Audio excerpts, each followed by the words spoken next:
Let's do it for Miami Dolphins.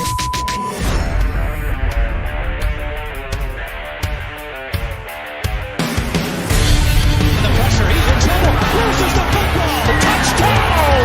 Got it! You have got to be kidding me. Jaelan Waddle. It's a Dolphin touchdown. Throwing deep upfield on the near side, man open, touchdown! Looking deep, he's got a man, touchdown! The run from Tua Tagovailoa. Touchdown! He's going deep. He's got it for the touchdown again. Tagovailoa trying to make up for it. Fire to the end zone. Touchdown! Beautiful day to be a Dolphin fan. Let's go!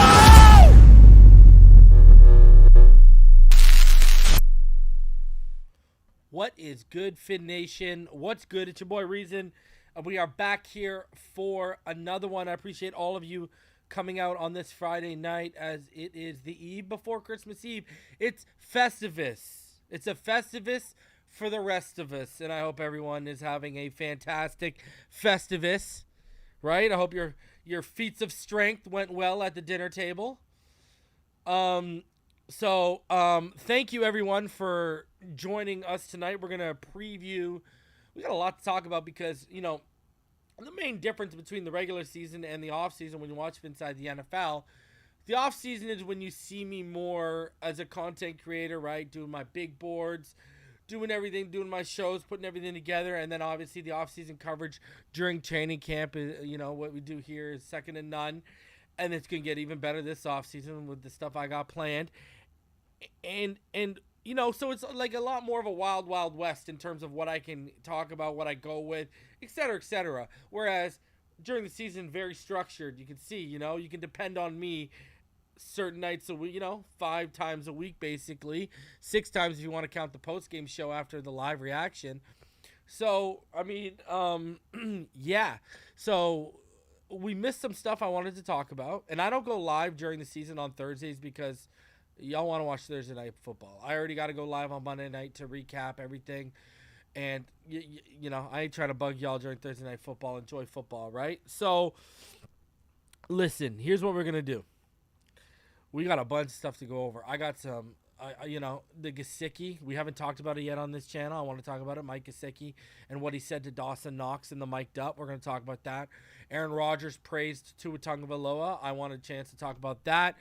I wanted another chance to talk about Tyreek telling everyone get their popcorn ready. And there's another video from Tyreek that actually you can find on the Sun Sentinel from David Feronas that I recommend everyone go watch, where not only does Tyreek take accountability for the wide receivers not making play for Tua and praise Tua's play last game, but he even talks about his key drop in the red zone. What do you think he's talking about? Right in the end zone there, that one that would have been the difference in the long run. He even specifically mentioned it. So I recommend everyone go watch that video from David Feronas. Scotty says he got a few silly Jerry as a gift. Better than a license plate. Mine says Reason, but it could be worse. You could have got a license plate that said Ass Man, right? So count your blessings, brother. You know what I'm saying? Count your blessings.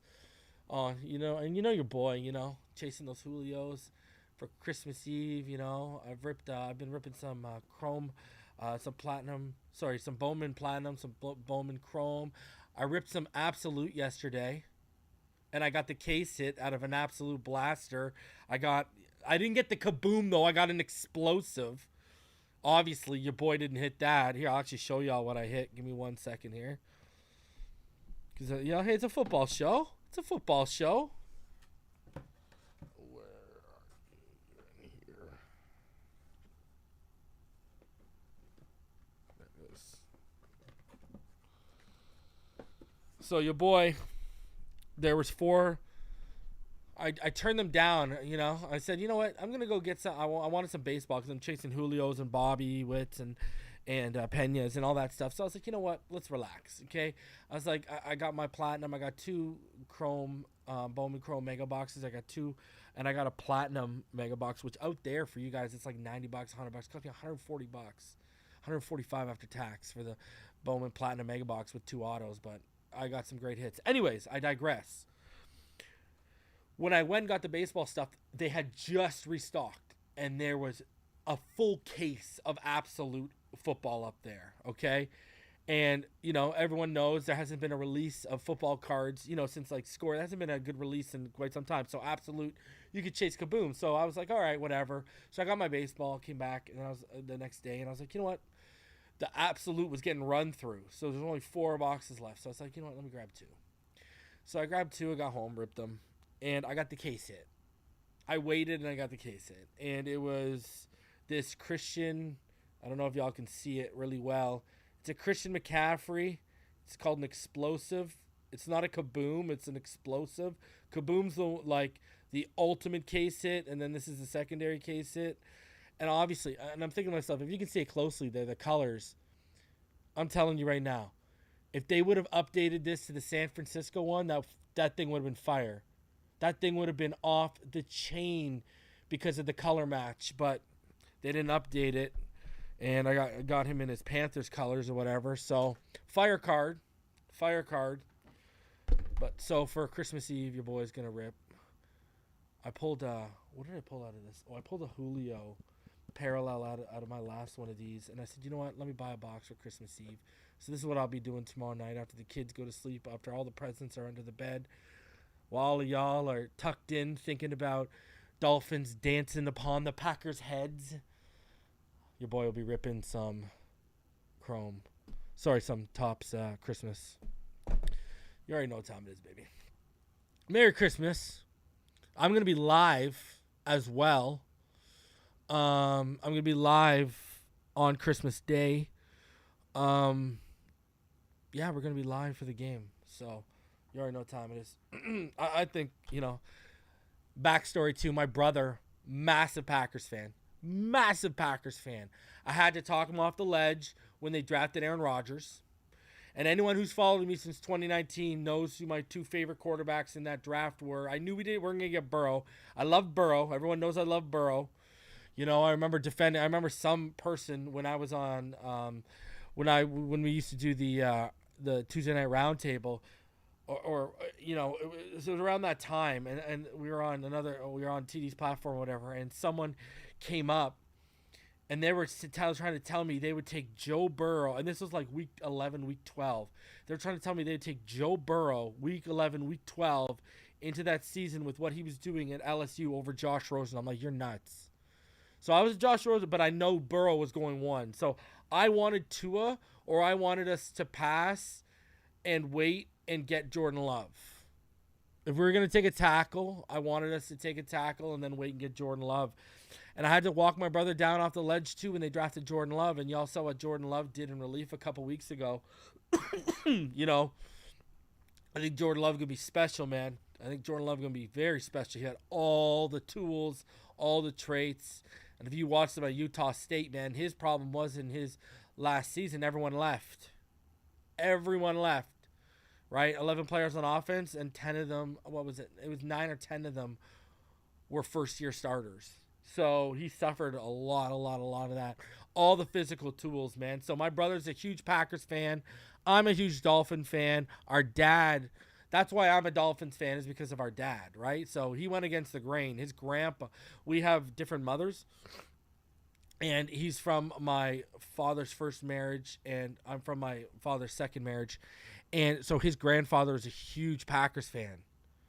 So he took the Packers, I took the Dolphins, and here we are all these years later. So, yeah, he literally messaged me tonight. And I know you're watching, and I know you got the kids sitting around. I know my nephews are watching too. I know y'all watching. And I hope you're ready for that whooping that's coming. All right? Man, don't turn on the TV if you're looking for a holly jolly Christmas, okay? Because this man texted me saying, oh, it's going to be a bad Christmas when the Dolphins squished the fish. Oh, and by the way, and he knows it's and you took my word, all right? I didn't call you out when I replied to you, but I'm calling you out here because I know you're watching. Because I know you're watching, bro. All right? I didn't call you out in text, but I'm calling you out here so you can look me dead in the eyes. Don't be stealing my lingo, bro. Out here saying, oh, your coach is a jabroni. Oh, you're going to learn real talk. LaFleur about to understand who the real apple from Shanahan's tree is when McDaniel lays out whooping. Okay? I'm telling you this right now. You're lucky I ain't seen you on Christmas Day because that dinner would not be great at all. We got terrible weather out here. Terrible weather going on right now. You're lucky I ain't seen you on Christmas Day because that I'm telling you, you wouldn't be eating your turkey, bro. You wouldn't be eating your turkey. You wouldn't even be lifting up your saucer of gravy, bro. You'd just be looking down at the table in despair, trying to make other conversation about the Penguins, right? Because everyone knows me and him. We used to have a Penguins channel and stuff like that. Well, diehard Penguins fans. That's where we can agree on. But Packers, bro. Are you serious? This man out here. How you cheer for a team that's basic, like, their symbol, like, okay, it's a G, but we all know their symbol is a goddamn piece of cheese, bro. Stop. Ain't ever going to catch me out here rooting for Wisconsin cheese to win a Super Bowl. Not going to happen. Not going to happen, bro. And just like a wheel of cheese on a snowy Christmas day, y'all going to go tumbling down that hill courtesy of the Miami Dolphins, all right? I'm going to tell you this right now. All right? Y'all going to see what time it is. Huddle the kids closely. They're going to see what a real football team is. And I did call him out this. The fact that this guy's trash talking me and y'all are 6-8. I'm sorry. You would think you were the 8-6 team. No, that's us. And we're in a much harder conference and, quite frankly, a much harder division right now. Y'all out here. We would have beat the Vikings if Tua played. Vikings barely squeaked by until the final minutes and then we were on like our third string quarterback. Stop right now. Y'all out here dropping games to the Vikings to start the season off. Not us. Not us. Right? The only way we lose is if Tua is out or all of a sudden our defense is on the road, which we're not, thank God, or situationally McDaniel drops the ball because he's a rookie head coach in terms of play calling. But we're good, man. We're going to lay that whooping. Don't worry. So, is Wilson healthy? Wilson Jr., yeah, he's healthy. I expect him to go. He's questionable, but I expect him to go. I expect him to go for sure. 29th. Look at how you going to talk crap, man. Okay, I get you got the second best pass defense. But, I mean, 29th. Like, listen, you ain't never going to hear me. If we didn't have our offense, I wouldn't be able to talk crap. Let's be honest here. And like I told him, and like I tell all of you watching this, I hate Squish the Fish. I despise it. Because it's not even good banter. We're not fish. We're mammals. All right? Was there ever a video game made after a bill or a piece of cheese? No, but check me out, Echo the Dolphin. What's up? All right? People don't go to Florida to go out there and swim with the Bills or swim with the Patriots or swim with little rolls of cheese. They go out to swim with the Dolphins, all right? Put some respect on the fact that they're mammals. And in some cases, of some fan bases, they're a higher intelligent mammal than, well, some in our own fan base, but in a lot of other fan bases too. So, holla at me, all right? Don't be out here. Put some respect on the Dolphins, all right? If those motherfuckers grew legs, they'd be an issue. Don't act like they wouldn't. They're friendly to humans, but they're vicious out in those open seas, man. Sharks are afraid of dolphins. Anyone afraid of an actual bill?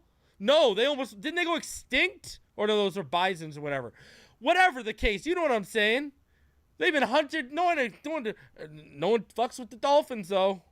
Sharks don't even fuck with the Dolphins. They say, I'm good. All right? And everyone eats. People, we feast on cheese daily. It's in everything we eat. So ain't no one afraid of a wheel of cheese. Patriots. What is this, 1812? We're not afraid of Patriots. Take your muskets, and you know where you can stick them. And you might want to just turn them sideways first. You know what I'm saying? I'm just holding it down. And a jet. Well, you are Americans. Yeah, we don't got to go out in the planes in the air and see and go down that path, do we? All right? So I'm just sitting here saying, if you actually think about it, sure, we're cute as fuck, Dolphins, but we will fuck your shit up. All right? Put the kids to bed. Reason's talking ish to his brother. Put the kids to bed. You're lucky I ain't there right now, kid. Hey, my nephews would be Dolphin fans by the end of the weekend if I was there right now. I'm telling you. They'd be sitting there in Tua jerseys. And I'm a Rodgers fan, and I'd still have them, doing unholy things to them, like, I don't know, wiping their butt with it when they go to the washroom, all right? They'd be decked up in Tua that have little crosses under their eyes. Huh? Little cheetah footprint pants. What's up? Have them all decked out.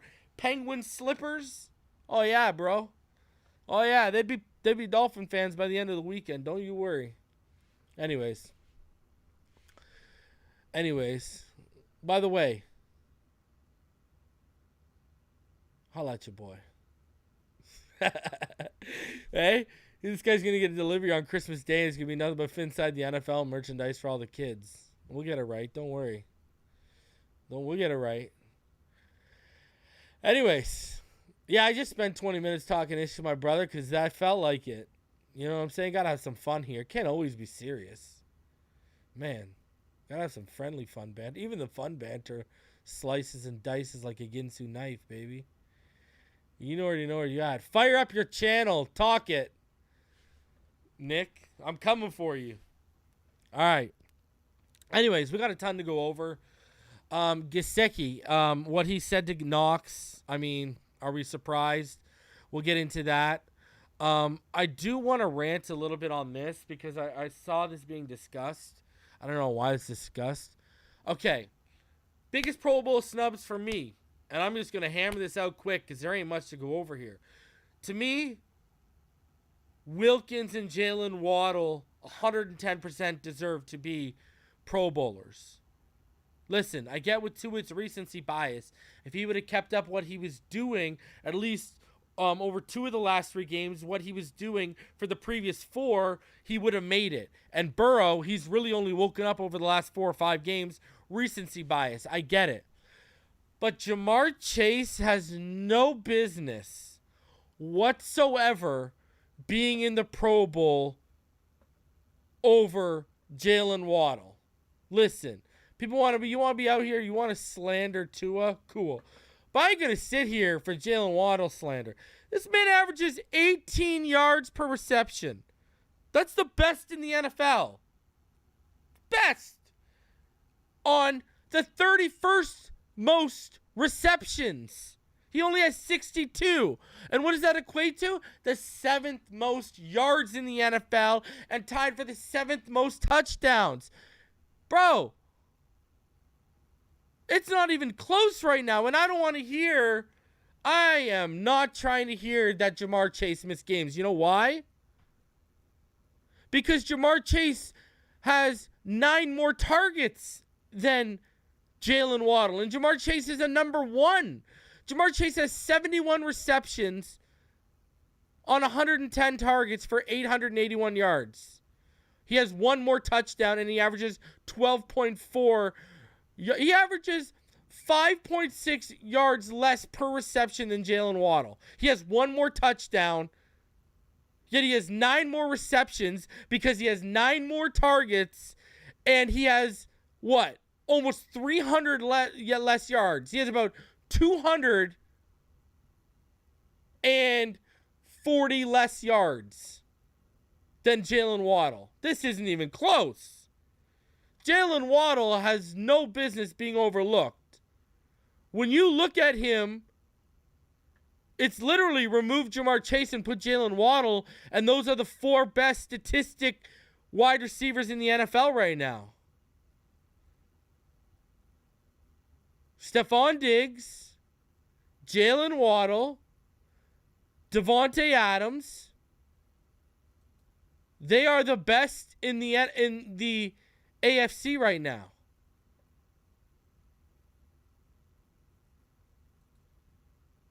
So, I mean, like, what are we talking about right now? This is not even close. This is literally not even close. Because when you're talking about receivers, the leading receivers in terms of yards in the AFC right now is Hill 1, Diggs 2, Adams 3, Kelsey 4, who's a tight end, and then Waddle 5. And there's only about, 27 yards between Kelsey and Waddle? There's about 160 between Davante Adams and Waddle right now. But again, Davante Adams has 86 receptions. Stephon Diggs has like 180 more yards than Waddle, but he has 37 more receptions. I don't even have to get into the targets. If we want to get into the targets, Stephon Diggs has 41 more targets than Waddle. Davante Adams has 50 more targets than Waddle, and these guys don't even have 200 more yards than Waddle. Are we serious right now? You are literally seeing Alabama Jalen Waddle right now. Jalen Waddle's ridiculous right now, and he's banged up. Jamar's missed time, but so has Waddle. What were we talking about? Waddle has not finished multiple games, or he's missed snaps during games because he's been banged up. Jalen Waddle's been ridiculous this year.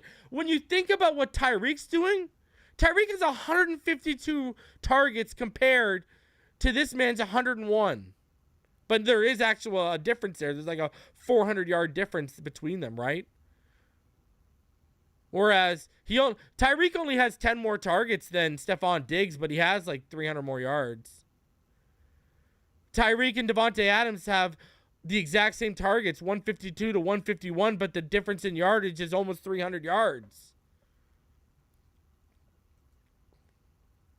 I'm just saying. Right now, Jalen Waddle, that dude.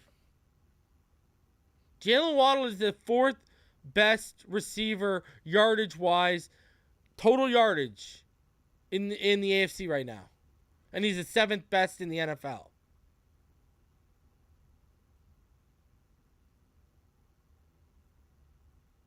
So, I don't know. I'm just saying. Jalen Waddle, Christian Wilkins, biggest snubs to me. I ain't even got to explain, go into depth about about Christian Wilkins. Christian Wilkins, how many you can count on one hand how many better defensive tackles there are in the NFL right now, and it starts with Aaron Donald. And guess what? Wilkins ain't that far behind right now. Christian Wilkins has been dominant. I'll even go further than this. Jalen Phillips deserves to be a Pro Bowler before X does. This season, at least. Just saying. But to me, the biggest snubs are Jalen Waddle and Christian Wilkins. They should have been Pro Bowlers. But you know what? Screw it. We'll go to the Super Bowl and they can be all pros. We're all good. We're all good, baby. We are all good. So, it's just recency bias, man. That's all. That's what's come down to, man. You know, Waddle deserves that trip, though. I'm just gonna say that. So does Wilkins, man. And you know, Wilkins would have had a blast at that Pro Bowl. Would have been a sight to see, huh? Anyways, let's get into this. Let's start previewing this game, and let's start off with what Tyreek said. Let's open it up. We got to open it up on a good note. This is what Tyreek Hill said. You know what, man? I'm kind of looking forward to it, man, because I got some crazy celebrations, you know, for Christmas Day. You know, I've been thinking about it, you know, this whole entire time. So I'm really looking forward for the challenge. I never really. I don't think I never played on Christmas or on Thanksgiving on a holiday. So it's gonna be a fun show, man. I'm gonna give people something to watch, and it's gonna be very entertaining. Woo! Let's go. Parlay Tyreek for at least 2 touchdowns on Sunday. Y'all already know what time it is, baby. Y'all already done know what time it is. All right? We're turning it out. JJ, I haven't checked my email in quite some time. I'll hit you up, bro. Don't worry, I got you. I got you. All right. Now, let's get into this. Let's get into this preview. We got a lot to preview. And it starts off, man. Be thankful it ain't in Green Bay, huh? Or be thankful it ain't up here. Whew. I'm telling you, if we get a Canadian team, rude awakening, especially if we're in the AFC. Holy jeez. You know, and listen, the only way I would even remotely cheer for a team if they had it up here was if they're an NFC team. If we get an AFC team, they are the enemy. Shout out to Mark for becoming a member. He says, just win, baby. 1 game at a time, Mark. Just win. Win out. Get the momentum. Win out. Win out. 1 game at a time. JJ, I'm going to tell you this right now. Okay? I'm going to tell you this right now. Just for perspective, guys, before we get into the preview here, it snowed all day. Okay? But we only got maybe an inch or 2 inches, but we're going to get more overnight. I'm just doing the math for you guys. So right now, it is, just so you guys can see this, because I want y'all to realize this. It ain't no joke right now. Right now, it is minus 23 degrees Celsius out. That is the equivalent to negative 9.4 degrees Fahrenheit. That is what it is right now. Shout out to the homie Mad Max. Fins up, unstoppable all the way. It is no joke in Canada right now. Do you think our offensive line will win against their offensive line? Do you mean will our defensive line? We're gonna talk about that. We're gonna talk about that, Gene. Stay tuned. We're gonna talk about that. So yeah, right now it's look at this guy, Scotty. It's 70 degrees right now at 8:40. Oh man, I'm so jealous. You know, my sister-in-law and our family is at our place in Orlando right now, just loving it. I'm so jealous of them right now. All right, let's do this. Shout out. Fun fact, it might snow in Tampa on Christmas Eve. That's amazing. That's amazing. Man, I hope all y'all will join me on Christmas Day when we're live for this game, man. Because if enough of y'all show up, hey, man, we'll do a post-game show. I wasn't going to do it, but I'll sneak in a post-game show if all of y'all show up, man. Because, hey, it's Christmas. How often do we get to share a little bit of Christmas together with the Finside fam? So I really hope all y'all show up. Shout out to Knight, man. Shout out to all y'all for coming out. I appreciate each and every one. Shout out to everyone for becoming a member and everyone like that. I appreciate all y'all. Just smash that like button. Please do me the favor. Smash that like button. Help me out with my friend Al Go Rhythm. Shout out to Griffin Gaming as well. I'm traveling from my home state of Wisconsin to watch my first Dolphins game and 6th Dolphin game overall. Fins up, baby. Shout out to Griffin Gaming. Traveling from this man, bro. Griffin, if you ain't on the flight with the Packers and you ain't staying at the same hotel the Packers are doing just so you can stay up late at night and pull the alarm, you ain't doing it right, kid. Shout out to the homie Griffin Gaming, though. That is dedication. He's traveling the same path as the Packers are to the game. That is a warrior path right there. Shout out. But we know why y'all really doing it. You go leaving from the frozen tundra of Lambeau Field all the way to the sunny beaches of South Florida. We know your game, Griffin. You ain't sly. You get the props for doing the trip, though. Just like the visiting team. I appreciate that. That's huge. I appreciate the hell out of that, honestly, because you don't see that too often, right? So, anyways, let's get into this. Let's get into this preview. Here's the weather you'll be looking at, my friend. How's that? Let's start off for Griffin Gaming and his $5 donation. Segue right into the weather. it is going to be a overcast and at sometimes breezy 44 degrees Fahrenheit is what it'll feel like, even if it's 48, 49, or 50. Gonna get up to feeling like about 51. Cloud cover is gonna get all the way up to 100% by the end of the game. About a 30 to 35 humidity factor for Griffin Gaming. Hoping he could escape it. He'll escape it a little bit, but he's bringing a little bit of that cold front with them. Griffin ain't coming alone. On the tail end of the plane are the tailwinds of that Wisconsin weather coming right for all y'all. Look at that, coming right for all y'all. So shout out to Griffin Gaming. That is what it's looking like for all y'all who were hoping to be sipping mojitos while being lathered and slathered in your favorite sunscreen. Not so fast, kid. Not so fast. Overcast, and it's going to be a gloomy and doomy day for Packers fans and for the Packers themselves. So if Rodgers was hoping that Hard Rock sun, he'd bask in the golden glory of it. Not this Sunday, my friend. Not this Sunday. Shout out once again to the homie, Griffin Gaming. He says, as long as our Dolphins win, I don't care. 48 is short weather up here. Touche. He ain't lying. He is not lying. I mean, what is that? That's well, man, that's like 8 degrees Celsius up here. I mean, that's that winter weather, you know, but that's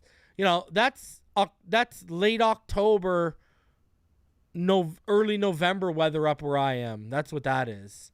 And y'all feeling this deep into December. Lucky you guys. Must be nice. Must be nice. Anyways, if you look at the injury report, which is at times quite extensive for your Miami Dolphins, this is what it looks like.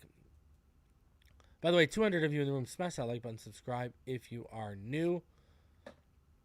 This is what your injury report looks like. So, it is extensive. River Craycraft and Eric Fisher are officially out. Myles Gaskin's questionable. He did not participate today. He's ill. I believe Armstead, everyone else will be good to go. You see here, Wilson, Bridgewater's full, so he'll be backing up if needed. Rose, good to go, which will be good. My God, Clayton Fledgem, get him off my field. I think everyone's good to go except Eric Fisher and River Craycraft. So, now, we will talk about the receiver situation because we got a lot of articles to go over that. I would have gone over already if it was the offseason, but because we have such structured show formats, I haven't had a chance. So, got some stuff to go over here. On the Green Bay side, could be a huge loss for them. Huge loss. And that is David Bacchiardi, one of their best tackles, is doubtful with knee and abdomen injuries. I mean, this is their rock, people. This is their guy. He's allowed 8 pressures this year on 279 pass blocking snaps, right? This is their stud left tackle. What does that mean? Oh, that means that it might not be that pretty, because that means a guy like Royce Newman, who struggled a lot this year, he could be shifted to left tackle potentially, and that could be huge for the Miami Dolphins. Huge. So, because they already have some leaks there. Other than that, though, they're pretty clean bill of health. They're pretty clean. They're pretty good to go. But that would be a big loss. Big loss. Chubb breakout game. Victor, stick around. It very well could be. And I'll show you why with some comments that he recently made.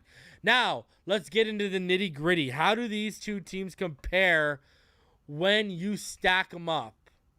When you put them face to face, side by side, how do they legitimately look? Shout out to the Bills trolls coming into the section. Why not? This is how they listen. And we're going to talk about something that we talked about last week for the second week in a row on this, okay? Because it bit us in the ass last week when I talked about it. So let's make you aware of it, because now Packer fans might be watching. A Bills fan might be watching, apparently. So let's bring this up. Now, that's when we get to the defense. Let's start off with the offense. So, total offense. The Dolphins right now have the 5th best total offense in the NFL, but 2 is the problem, right? 370.4 yards per game. Packers 15th. They're averaging about 345.6 per game. Passing offense, 3rd best passing offense in the NFL, 273.6 yards per game compared to the 16th best passing offense at 219.3 yards per game. The Packers, look at that. Tua, look at that. 54 yards more per game with our passing offense. Now, albeit we do have better weapons, but Christian Watson offers a lot of explosive ability for them, and he's been coming on this season. Everyone knows I love that kid coming out of NDSU. He made my top 5 on my big board if you go back to it. And yeah, he's a threat, man. Anyways, rushing. They also have the 3rd, so they got a balance, right? 16th best passing offense, but 13th best rushing offense. They average about 126.3 yards per game. Here's where it falls off. Look at this. I want y'all to think about this. We got the 3rd best passing offense and the 5th best total offense with the 27th best rushing offense. And we got the 9th best scoring offense with the 27th rushing offense. Everything is top 10 except the rushing offense. But we're up to almost 100 yards. We're creeping. We're no longer 32nd. We're creeping. Here we go. 96.9. This, come on. We can be top 20 if you commit to it, Mike. Commit to it. You get this rushing offense to top 20, and we got the top 10 scoring offense, number 3 passing offense, and a top 5 total offense. No defense will want to see us in the playoffs. No defense whatsoever. You need to bring that balance up. Now, I've said since the offseason, I do not expect top 10 rush offense. Like the offensive line, get to top 20-ish, whether that's 18, 19. But if you want to go up to 15, hey, that's cool. But give me top 20. That's really good enough if our passing offense is this prolific, and it is. So if we can move up, if that, I'm telling you, that sweet number is 105 to 110 yards per game on, you know, obviously you want to be up to like 125. But if we can get to 110, if you can bring this up, this rushing offense to 110, that's the sweet spot with what we're doing passing-wise. We'd be unstoppable. Anyway, sacks allowed. They have allowed 30, which is 9th best. The Packers have allowed 27, which is 8th best. So there you go. 2 good offensive lines in terms of sacks allowed. But you got 2 good guys who have good pocket presence, one more athletic than the other in terms of Rodgers to Tua, but they got a good feel sense for pressure in the pocket, so they helped their line out a lot by avoiding sacks. 3rd down offense, you got the 21st. Man, remember when we were top 10 not too long ago, 37.7, and that's a lot. That's coming down to coaching. That 3rd down offense has plummeted due to coaching, man. 3rd down offense for the Packers is 15th. They're at 40.7, so they're about 3% better than us on 3rd down offense. Now, total defense. Here we go. I want to bring it up. If you remember, guys, last week, we brought this up. Let's get into the defense now. We brought this up. Okay, we're going to dive into the numbers a little bit here. And I'm going to bring it up. Where are you? There you are. Okay, so last week, just for comparative purposes, all right? Because I brought this up that this was going to be an issue, right? So, just for comparative purposes, all right? Just for comparison. You look at our total defense right now. We allow 357.6 yards per game. That's 23rd in the NFL. Last week, they were 20th. Last week, getting into that Bills game, we were allowing 350.8 yards per game. That went up. Okay? Let's go down to scoring defense. They're now allowing 24.6 points per game. That's 26th in the NFL. Last week, they were at 24, which was 22nd in the NFL. They dropped 4 marks. Here's where I'm going with this. Last week, our offense was averaging 367.8 total offense per game compared to allowing, as a defense, 350.8 yards per game. So as an offense, we were outgaining our defense's allowed yardage by only 17 yards. Scoring offense. Last week, we were averaging about 24.3 points per game. We were allowing 24, right? So there was a 0.3 difference. Now look at this week. We are scoring. We went up 0.4 as an offense. We went up from 24.3 to 24.7. But as a defense, we went up from 24 points allowed to 24.6. Do you understand what I'm telling you right now? As an offense, we're only outgaining our defense by 12.8 yards per game. We are only outscoring what our defense is allowing by now 0.1 points per game. That is very, very troubling. That is very troubling when you look at that. Why is it the offense is getting better when you go by week in terms of points, while the defense is regressing in terms of points allowed and yardage allowed? The offense is getting better. The offenses went up. And we just played in Buffalo, and we went up in total offense, and we went up in scoring offense. I'm just saying. Everyone wants to sit here and just blame the offense. Sure, their drops. Yes. Was Tua terrible against San Fran? God awful. Yes. Has McDaniel been poor situationally, and it's really become consistent over the last couple of games? Yes. But the defense, stop. I don't know why everyone is saying these guys are doing it.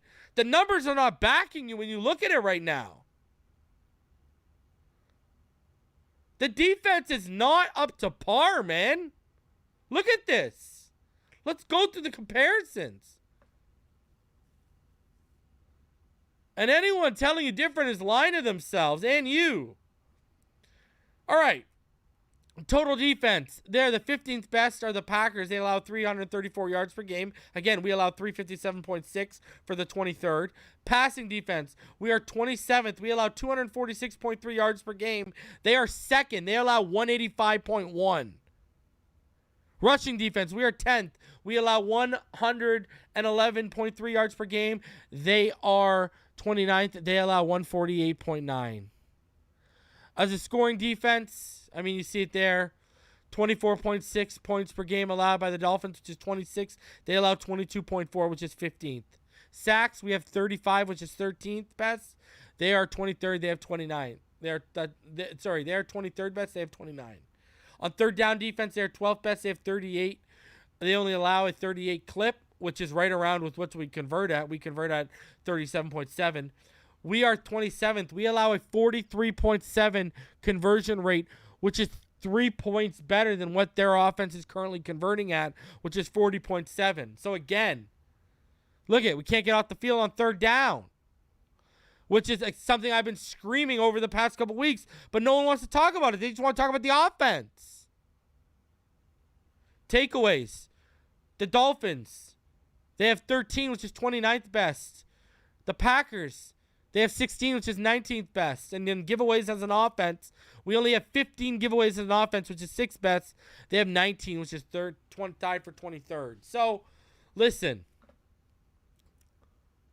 Like I've been saying, why are people absolving this defense of their flaws and of how they're not living up to expectations? I get the injuries, but that's not an excuse. I'm going to tell you why. You know why those numbers are the way they are? Because of how this defense is on the road. But I ain't trying to hear the injuries. You know why, too? We allow 31.5 points on the road, but we allow like 18.5 at home. The defense shows up at home, and they've showed up with all these injuries all season at home. Why are they not traveling? The defense has been lights out at home. We're 5-1 at home. It's on the road.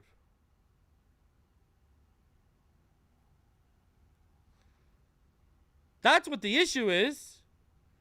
We're 3-5, and we're 3-5 on the road as a team.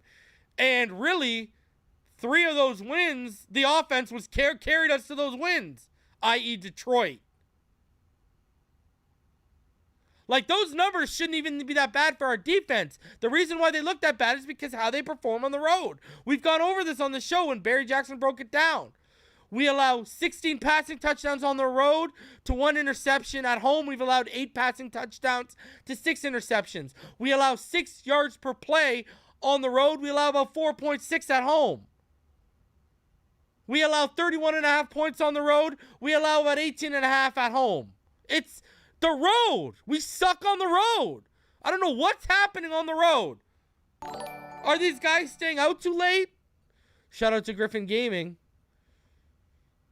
He must like my rant because, hey, that gives you hope. You're at home. You're going to see the best part. At this point, our front 7 is a fringe top 10 unit. And the part of the game Boyer specializes in is where, exactly, bro. And really, let's be honest, even what's keeping us in the games on the road is what? Our front, you know? And it's not even our front 7. That's such a, you know, let's call it the front 5, right? Because let's take a Landon Roberts. Let's take a Landon and let's take Jerome out of the situation. But let's include Bradley Chubb, you know, 3-man front, 2 edges, you know what I mean? And they're the 2 outside linebackers. So let's call it our front 5, you know what I mean? Front 4, front 5, whatever alignment they go with. That's what's keeping us in this, you know what I mean? Because Phillips, elite. Chubb, sure, we all want him to get home, but his pressure's elite. You know, him drawing double teams and allowing Jaelan Phillips, you know, Chubb is doing a lot of stuff that isn't hitting the score sheet, right? And so that front is elite. Wilkins elite. Sealer elite. I'm sorry, bro. Sealer's elite. Anyways, you already know. Raekwon Davis doing his thing, putting his head down, working. You know what I mean? So our defensive front has really been what's holding us. Anyways, I digress. We're Jekyll and Hyde. We've been talking about the finish line for weeks. We've been talking about it on this channel for weeks. I've been telling all y'all. Like, people just go, oh, quarterback's the problem, quarterback's the problem, quarterback's the problem. Well, I give you the whole freaking list of problems of what the issues are. Wide receiver drops, situational play calling from Boyer and McDaniel, defense on the road compared to defense at home. Tua was awful against San Francisco. I'll list them all. Because it's not one thing. Wide receiver drops, it's not one thing. Lack of commitment to the run at times. It's not one thing. You know what I'm saying? It's a multitude of things right now. When you got a 3-game losing streak, unless you're the Jets, it ain't one person. Just saying. So, let's get into it. We got more to cover as usual, obviously. Let's get into my offensive and defensive keys to victory. We still got quite a bit to cover, actually. So let's get into it. Offensive keys to victory. I got something for you, Victor. I'll show you all that in a second. All right. Find balance with the run game and commit if it works. Listen. Stop throwing on these 3rd downs or these 2nd and shorts. Just get the first. Reset the down. Stop playing. When you got creative with that Ingold fullback draw, you got the first. You can get the first downs on the ground. Okay? Let's go. We need to minimize, wide receivers need to minimize these crucial drops that we've seen lately. Sherfield, Hill, Waddle, whether it's been against LA on the first drive, first down drops, whether it's been, touchdown drops in the red zone last game that cost us in the long run. You got to make the plays. You got to make the catches when they're presented. Again, I implore all of you, go check out what Tyreek said to David Furones on the Sun Sentinel. You can see the video where he says we got to help out our guy.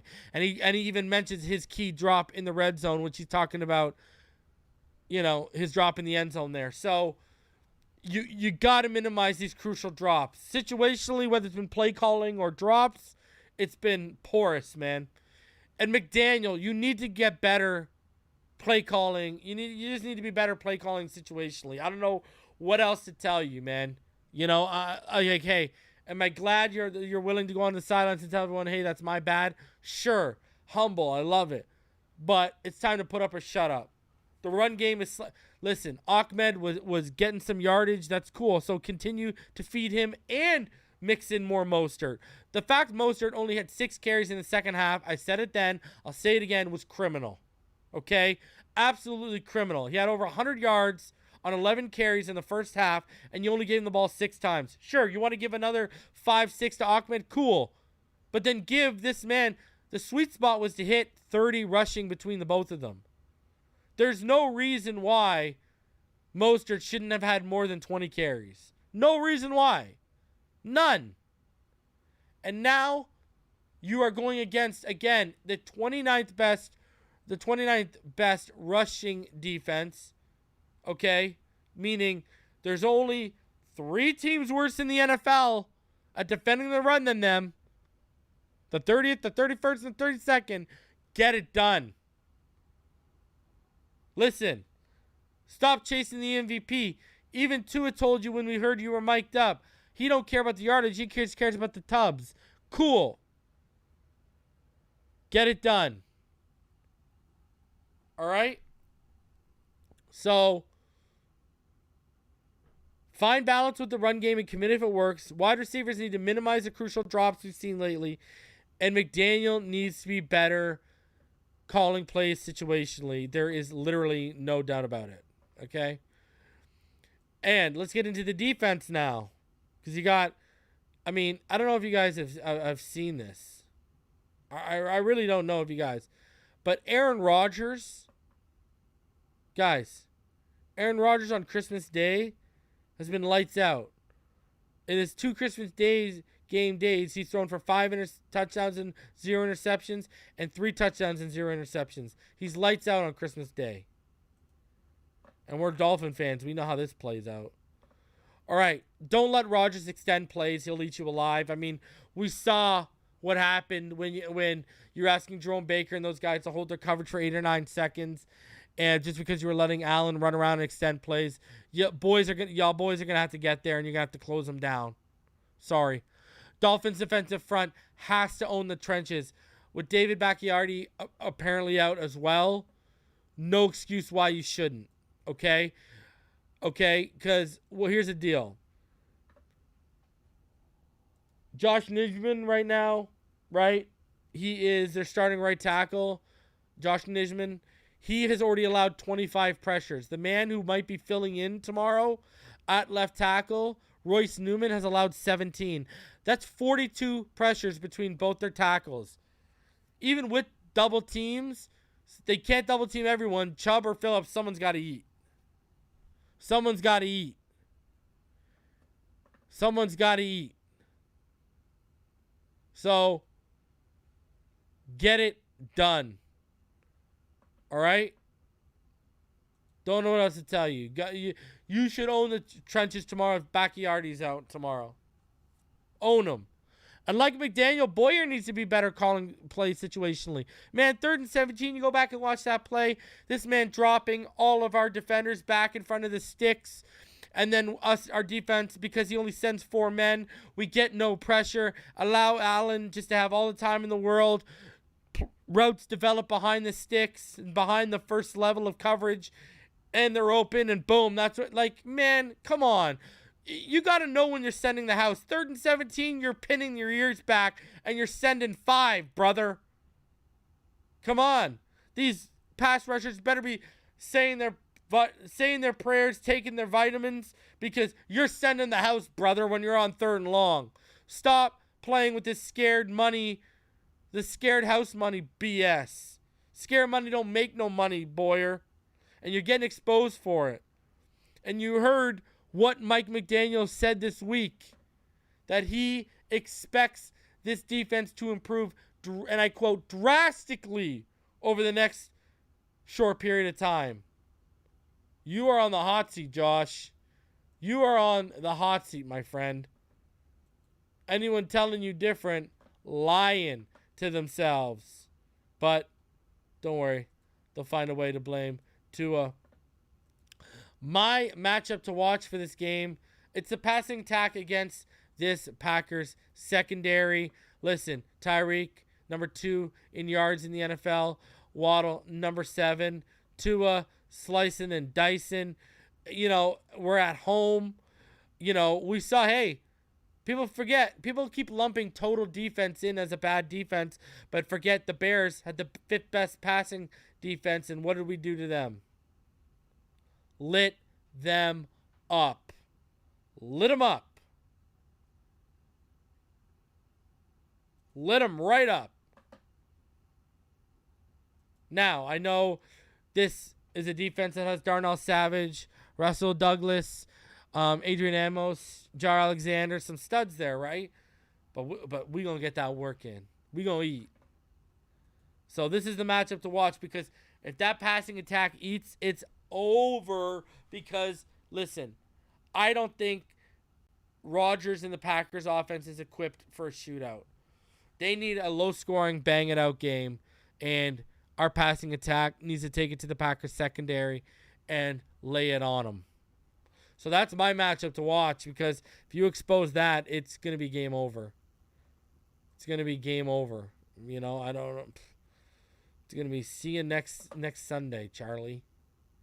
See you next Sunday, Charlie. And this is what Aaron Rodgers had to say regarding Tua this week. I watched a decent amount of his college career. You know, he played at a phenomenal school in the SEC and had a lot of success. I remember the night he went in at halftime and in the national championship game, and I think just like everybody else, we were thinking, what? Why? And then obviously he showed his incredible ability and had a great career down there. Dealt with a couple, head injuries this year, which are dangerous. But I enjoyed the way that he plays. He plays on time. He throws the ball accurately. Does a nice job with his eye control for a young player. He's got obviously good pocket movement. He can extend plays. They've had a couple pretty incredible fourth quarter comebacks this year, where he's been super efficient. He has some great weapons, but been impressed with the way he plays. I like the way he handles himself too. I think he handles himself with a lot of respect and class, and I think there's a lot to be said for that for a young player. We've talked a lot about absolute praise from one of the greatest to ever play the game for Tua Tagovailoa. And greatness, recognize greatness, pointing out the eye manipulation ability of Tua, pointing out his superpowers of his accuracy and such like that, but also pointing out the respect and class that he conducts himself with is also a big thing too, man. So absolutely, I loved Aaron, I love Aaron Rodgers. Everyone knows I love Aaron Rodgers. And to see him say those things about Tua brings a legitimate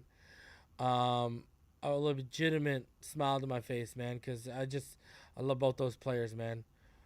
So, I mean, hey, talking about Tua's Wonderlic score. Tua's Wonderlic score was 19. That was still better than Dan Marino. Go look up Dan Marino's Wonderlic score. It was like 15. Wonderlic don't matter, man. Wonderlic really don't matter. Wonderlic really don't matter, man. So, man, just shout out to, hey, man, I like seeing that, even with us, the fan base, people have been pitting Herbert against Tua, and then you hear Tua talk about Herbert, and you hear Herbert talk about Tua. And it's not about respect, man. So you just gotta, it's like a warrior code, man. So you gotta respect that. These guys are just respecting each other, and they're making it happen, man. So just shout out to Aaron Rodgers, man. Class. Everyone knows I love me some Aaron Rodgers, man. Love me some Aaron Rodgers. So, now, before I get into some Barry Jackson stuff here, let's go over what people were talking about. And this was Gesicki and what he said to Dawson Knox, and Dawson Knox mic'd up. Check this out. I'm so happy for you, bro. I'm happy you got paid. I'm happy you're balling. I'm happy they're using you. That means a lot. So everyone's making a big deal about him saying, I'm happy they're effing using you. Listen, it's no secret. And then McDaniel talked about it this week and took the blame. We knew what the deal was. We knew he had to be, and we've seen his hand in the dirt, and we've seen him give the effort, but we knew he had to be a pass-blocking tight end. And to be quite honest with you, I just think he's fallen down the reliability target, depth chart in terms of I think Tua sees Sherfield as a more reliable target. When River Craycraft is healthy, I think he sees him as a more reliable target than Mike Gesicki. Now, should Mike Gesicki have been hit flying up the seam in the fourth quarter there when Tua locked in on Tyreek for the out? 110%. Tua missed that read, and that could have helped seal the game, just like Tyreek or Sherfield making the catch in the end zone earlier in the game could have sealed the game, or the Dolphins defense gets off the field on 3rd and 17 and you take a touchdown off the board now, and they seal the game. So there are multiple points where they could have sealed the game, but Gesicki, it's just when you round out your routes, when other more reliable, talented guys emerge behind you or are signed and just automatically demand the football. I mean, look at this. Waddle's been targeted 101 times. Tyreek's been targeted 252 times already this season, right? That's a lot of times. You know what I mean? There's only so much football to go around. And Trent Sherfield, rightfully so, has earned being the number 3 read behind those guys. He's just been reliable on any facet they ask him to be, whether it's special teams or whatever, man. Trent Sherfield has been one of the most reliable and most unsung heroes of this offense this season. And of this team, really. So, anyways, with Gesicki, it kind of sucks that we didn't move him, and I'll say this why. We've shot ourselves in the foot with the compensatory pick. There's no way this guy's resetting the market or coming even close to resetting the market. There's just no way. He just hasn't produced. I don't see this guy making more than like $8 or $9 million next year. Now, if some team is going to overpay him, all the power to them. But Mike Gesicki, we should have got something for him. And you know what that $13 million could have done in terms of a cap, or sorry, $10 million could have done for a cap hit? That's a damn good interior lineman. And we don't got to suffer through Robert Jones or hope Liam Eichenberg comes back and finds the form he was starting to find before he got hurt. Because Liam started off rough this year, and then what sucked about his injury was he's starting to look good. The last couple of games before Liam Eichenberg got hurt, he was starting to look good. Looked like he was turning a corner. So now we got to hope he finds that back, because with a bigger sample size, Robert Jones has been exposed. But that's your problem solved right there. Or that's your interior linebacker. That's our second level linebacker right there. Right there, there's your linebacker. So, and we could use that linebacker or interior lineman a lot more than Mike Gesicki right now. That's just facts. So, is what it is though, man. Is what it is. Those are my thoughts on it. Listen, I get why they tagged him. I thought they'd do more with him because of Embry and stuff. Now, they put his hand in the dirt and he's done everything they've asked him to do. We've seen him in the 3-point stance. We've seen him blocking. We've seen him show a willingness. I ain't going to hate on the kid at all at the end of the day. They've done, and it's just not worked out. So, and hindsight says we should have traded him, but there was a lot of us who felt back then you probably should trade him because he's not going to be the type of guy that fits us. He's not Kittle. He's not Kelsey. He's not of those mold. So, is what it is. Is what it is. All right, let's get into it. I got a bunch of stuff from Barry Jackson. Let's start off that I would have gone over with, but like I said, don't go live on Thursdays because of Thursday Night Football. Let y'all do your thing with it. So, Dolphins explain Tindall, Ezukanma situations and why coaches are excited about Liam. The Dolphins' 2 highest draft picks this year have played a combined 9 snaps of offense and defense. Third-round linebacker Channing Tindall has logged 9 defensive snaps and none since the first half of the Bears game November 6th. Meanwhile, fourth-rounder receiver Eric Ezukanma, who caught 10 passes for 156 yards in the preseason, hasn't played in any games. So what's going on here? Receiver coach Wes Welker said Veterans are ahead of Ezukanma and noted that he's backing up Tyreek Hill, who has been healthy all season. The Dolphins promoted practice squad receiver Braylon Sanders for a second time this season against Buffalo instead of Ezukanma because Sanders has more experience in the X position played by River Craycraft, who missed the Bills games with an injury. Braylon is the next guy up at the position, Walker said. It's not fair to say, Eric, now you're the X. So, Ezukanma struggling to grasp the playbook? Eric's doing fine. Eric's doing great, Walker said. He'll keep progressing, and he's going to be a great player for us. He's getting a good grasp of the offense. There's a ton of details that go into this offense, so it takes a lot of reps and a lot of time. The guys that are playing tend to get a lot of those reps.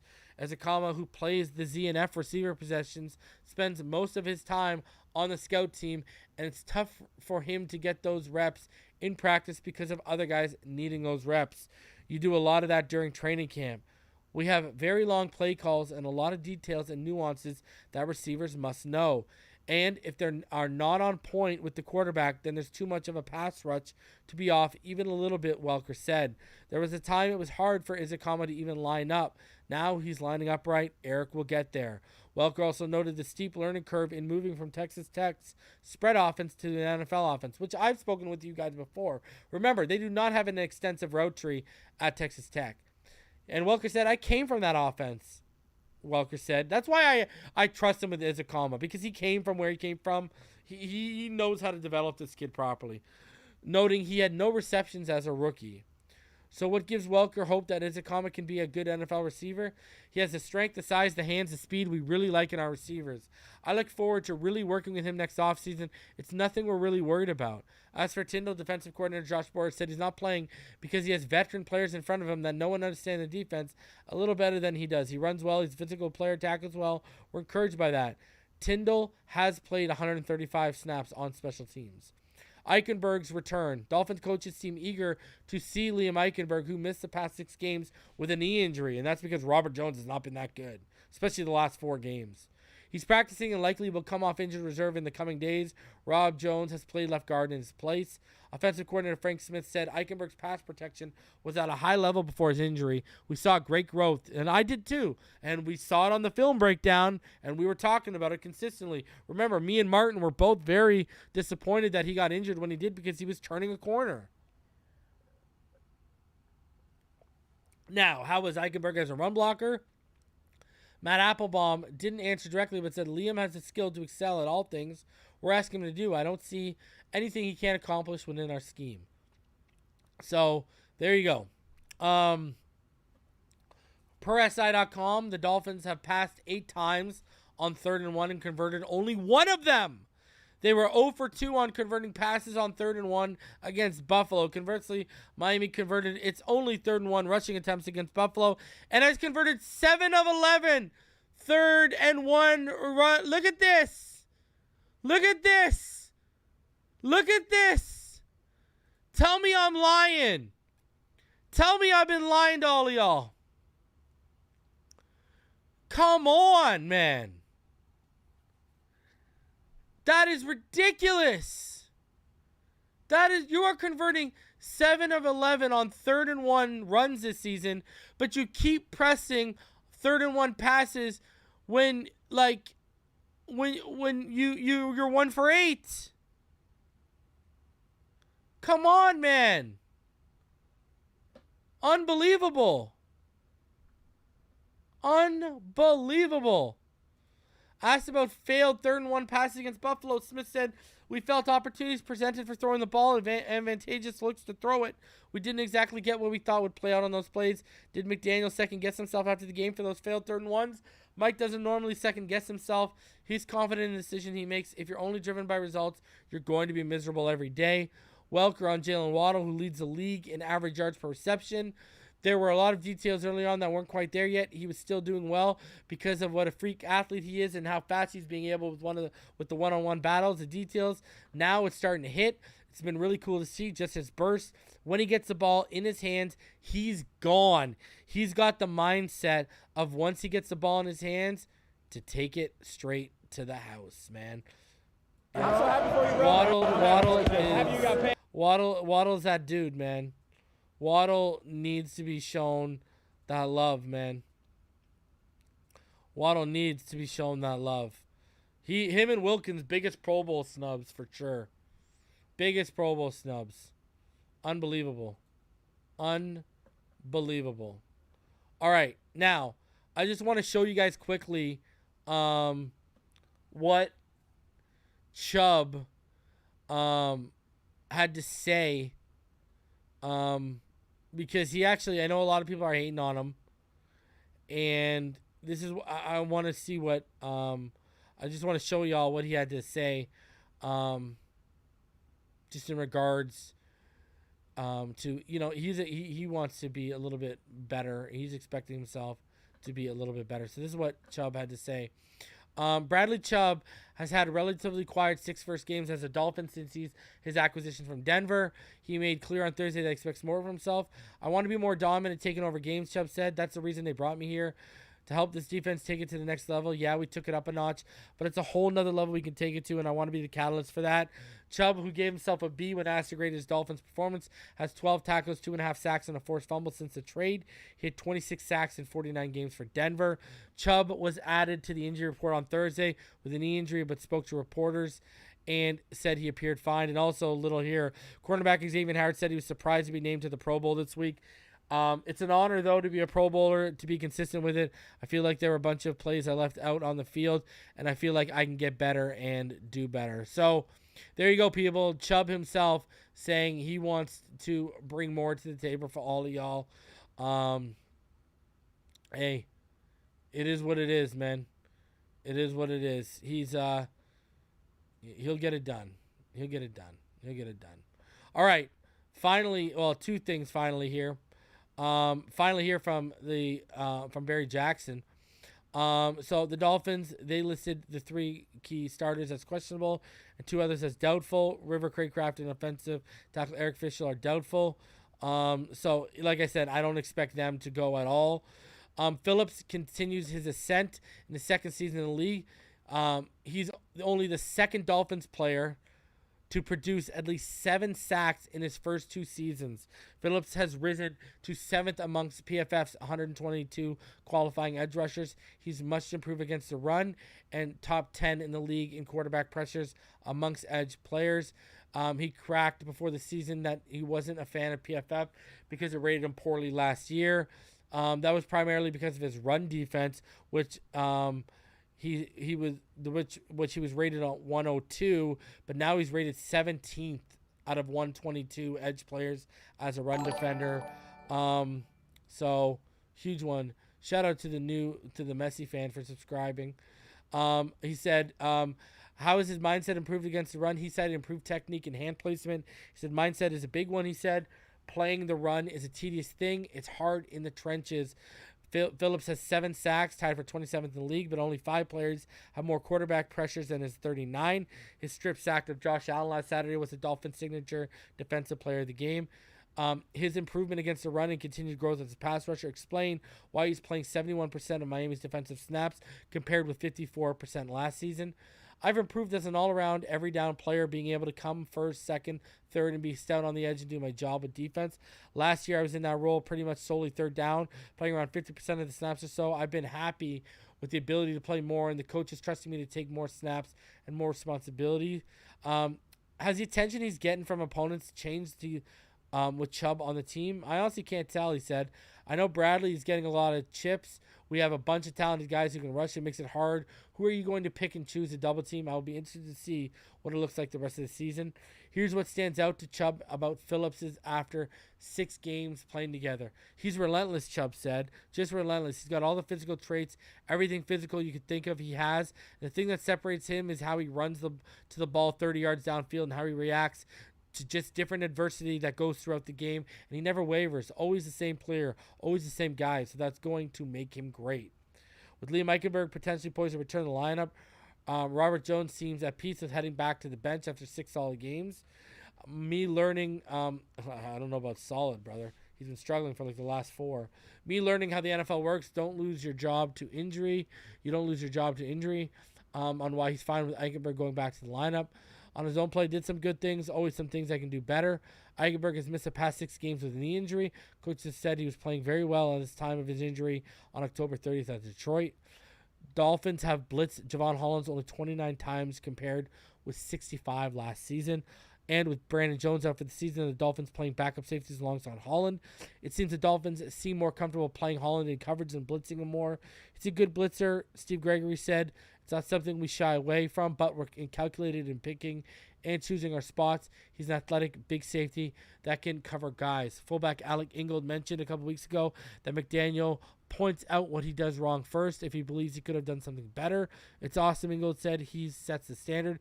If McDaniel second-guessed himself on any of the third and short passes against Buffalo, he wasn't sharing that. That decision wasn't anything he expressed regret about to the team. One player, not Ingold, said. McDaniel has indicated that the defensive looks that the Dolphins got in those plays made a pass a better way to go. The Dolphins were 0 for 5 on passing on third and short, 1 for 1 when running on third and short. For $2,500 a piece, fans can throw a touchdown pass to Tyreek Hill on May 14th and have it photographed inside. The price also includes a guest, a barbecue meal, and other enticements. Again, the South Florida venue to be used is undetermined, but more information can be followed by following the link in this article. Go support the team. And someone earlier asked about the Dolphins and their drops. Well, it ain't pretty. It ain't pretty. I got something for all of y'all. Here are the NFL quarterbacks with the highest drop percentage this season. Lamar Jackson, 8.4%, and then Tua Tagovailoa at number 2 at 7.2, and then Jacoby Brissett at number 3 at 7.1. So, there you go. We're sitting at number 2 and number 3. Thank God Aaron Rodgers is at 5. That gives us hope for Sunday, no? But we are number 2 and number 3 in terms of highest drop rate this season. So, yes, our receivers, they are dropping it no matter who the quarterback is. It don't matter. That is ridiculous. Unbelievable. Unbelievable. Now, I still feel sorry for Lamar Jackson because he's got it a whole lot worse than we do. But, I mean, I was looking at it just a couple days ago. And what's crazy is the amount of drops that, if you were to go look right now, Tyreek Hill on the season right now, he has a few drops, right? He definitely has a few drops. So, and they're starting to add up a little bit for him, right? And you go look at Jaelan Waddle, he's got drops. So I don't know. It's not overly pretty. Right now I think Jaelan Waddle is tied for second in the NFL with 6 drops. And then Tyreek Hill has 5 drops. So they're right up there, man. They're right up there. Those are just our 2 top guys, right? Kelsey leads the NFL right now in drops with 7. So the thing that sucks is, you can get away with drops, but what sucks is when they're in key situational moments when you really need a play to be made and when you need something to happen, right? That's what really stings. That's what really stings and what really hurts. Now, for me, in this game, people are obviously going to ask, Reason, what do you think is going to happen? You heard everyone was giving their score predictions. I think it might actually turn out to be a little bit of a shootout. So, you guys are going to be shocked. I actually have this turning into a little bit of a shootout. I think Rodgers shows up. I think Tua in the offense show up and dice that set number 2 overall pass defense. So I'm actually going out on the limb here. I'm gonna say 33-27 Miami. That's what I'm going to say. 33-27. That's how I see this. That's how I see it playing out, at least. So, yeah. I think that's how, I think it's going to be more high scoring. I think it's going to be a fun Sunday affair. Everyone's going to be watching. It's going to be fantastic. And let's get that dub. Let's get back into the win column. 9-6. At the end of the day, because of what happened yesterday with the Jets, we just need to handle our biz when it comes to this weekend. And with the Patriots and the Jets game, we win those Patriots and Jets games, we're in. But let's get some momentum. Let's not settle just for, let's not settle just for winning the last two of the season. I'm not trying to squeak and get in. I think we can all agree we're pretty much sick of this squeaking and trying to get in. Let's make a statement. Let's really make a statement over these last three games and get in. I'm tired of just eking in and then, when we do get in and then we just get walloped in the first game. Let's make a statement. Let's get in. Let's make a statement. Win 3 in a row. Let's go in on a high horse. Let's put up some points. And let's get this defense right. Let's get this defense right. And let's get this running game right. We ain't going to win anything or make any noise in the playoffs with no run game. And this defense is going to have to get right because we're going to be on the road. And there is a scenario, guys, and it started yesterday. If Jacksonville wins out and we win out, our first game could be in Jacksonville. And I think that's the most ideal matchup for us because we face a young team. We're young. We face another young team. And we're on the road, but we're in nice warm weather. It's a Floridian weather. So I'm rooting for Jacksonville, and I'm rooting for the Dolphins. Let's go. First round, that's what I want. Jacksonville, Miami. Plus, I think it'd be kind of cool to see them. They play each other in the national championship. Now they can play each other in an NFL game, playoff game. That'd be kind of cool. So, guys, I will be live about 12:45 on Sunday before Christmas Day, before the game. We'll be live for the game. You already know what time it is. Live reaction. Let's get that W, man. Christmas time, baby. Christmas time. It's time to be nice. It's time to be nice. All right?